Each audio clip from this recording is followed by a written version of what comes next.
Hi everybody, welcome to Fast Homebrew. Today I'm making a pale ale.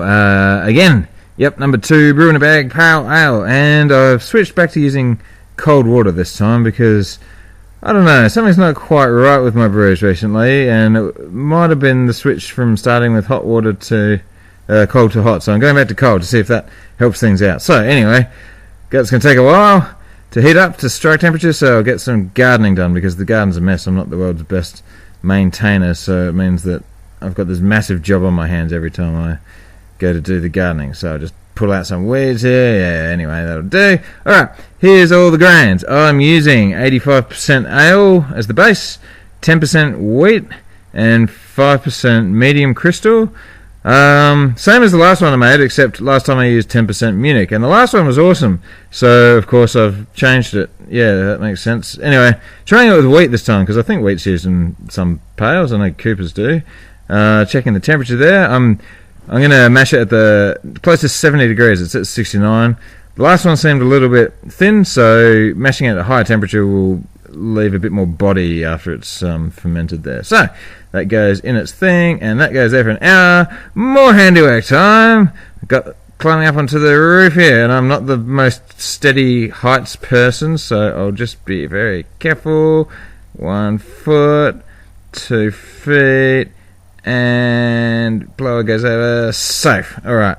I live in a bushfire zone, you see, while I start the blower, so it's very important for me to keep my gutters clean, so I just go along with this thing, and it does a pretty good job. It's better than doing it by hand. Your car ends up with leaves all over the top of it, but that's okay. My car's a piece of rubbish, so I don't really care too much anyway. So over the roof, do the other side, wave hi to the dog, and that's just about it. I think back down to safety.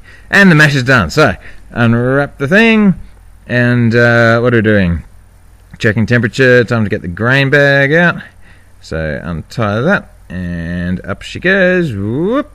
Using my special technique that doesn't create any spills ever. And yeah, that's that. Okay, temperature goes on, and I'm adding 25 grams of Amarillo right at the start. They're my first wort hops. Oh, and that's the stuff that I squeeze out of the grain bag, so that goes in there as well.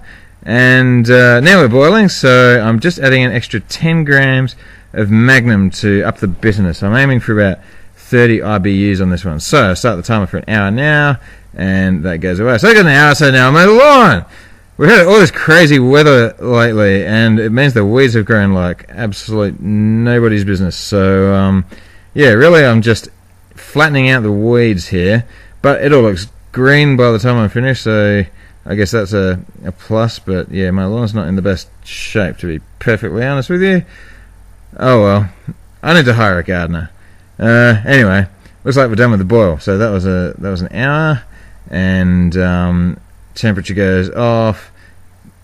Hops come out, and they go there, and yeah, okay. Now it's settled down. I'll just give it a stir with my spoon. The apprentice has the spoon. Thank you, Jenna. Okay, whirlpool time. So I waited there for just the sort of turbulence after the boil to settle down. Anyway, the whirlpool sits for 10 minutes, and now we're pouring it out, checking the colour, and actually that colour is not dissimilar to the colour of the last one that I spoke about, which is a bit of a surprise. I thought that the difference between using Munich and malt would actually make this one significantly lighter, but it doesn't appear to be, not at this stage at least. Anyway, it's all in the cube, so I'm squeezing the air out so it's nice and sealed, and then the cube goes up into the shed where it will cool down overnight. And yeah, I'll see you tomorrow, cube. You see, some people ask me how I get the yeast in there, but the truth is I don't. I just leave it for a day. So it's the next evening, a bit more than a day, and taking the cube back down to the house. There we go. And okay, so got to rehydrate my yeast. So here's my yeast, and that's some water that's sitting at 31 degrees. So the yeast goes in there. I boiled that water before this, and then that'll just go in the fridge for another 15 minutes. Now I'm sanitizing all the gear. So there's the fermenter getting sanitized, tap and everything. Oh, and now pour the stuff out into the fermenter. So it doesn't ferment in the cube, it ferments in the fermenter, because fermenter is called fermenter, therefore you must ferment in it. Cube's called cube, therefore you... Okay, that doesn't work. Anyway, There's the lid going on, and I reckon, oh, yep, that's 15 minutes up. So here comes the yeast. Give it a little bit of a stir before you put it in. And there she goes. Now I just rinse out the container again with some of the beer, just to get all the yeast out, and in they go. Everybody's happy. Lid goes on. You're all done.